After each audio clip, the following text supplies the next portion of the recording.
Sisi kazi yetu ni kuongeza ufuru wa hesabu Tanzania na tutaweza. Mimi na wewe followers so tuna swali. Ukiwa na differentiation ya inverse so andika solution baada ya hapo kama umepewa y is equal to cos inverse of 2x plus 8. Huyu mrudishe huko nyuma. Kwa hiyo ni cos y is equal to bracket 2x plus 8. Na maana huyo cos imemrudisha nyuma. Kwa hiyo na maana sasa hivi ni cos ya y is equal to 2x plus 8.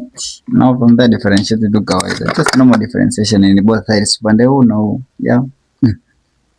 So this one by differentiating this one itakuwa negative ya sin ya y then dy over dx ambayo itakuwa sasa huku differentiate tu ni constant kwa hiyo bakia ni 2 then from that make dy dx the subject.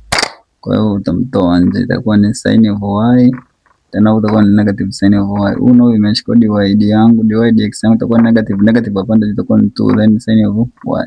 Lakini kutokea kwenye ile identity ya trig ile cos of square y then plus sin of square y is equal to 1 na maana sin ya y yangu itakuwa ni square root ya 1 minus cos square ya y.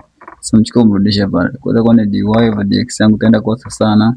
Kumbuka kuna negative huko juu. Kwa hiyo itakuwa negative 2 then square root. Baada ya kuandika huyu sin huyu negative ashapanda juu sin. Pajika ile hapa ni 1 minus cos of square y. Lakini y yetu alikuwa ni nani? Kumbuka y tulikuja kumlete aliporudi huku. Huyu hizi hapa ndo ilikuwa y so pachika pale. Kwa itakuwa ni dy over dx yangu itaenda kwa sasa na negative 2 then square root of 1 minus badala ya kuandika y pachika huyo hapo itakuwa ni 2x plus 8 bracket square. Itakuwa ni dy over dx yangu itaenda kwa sasa na negative 2 square root of bado au mondoka din.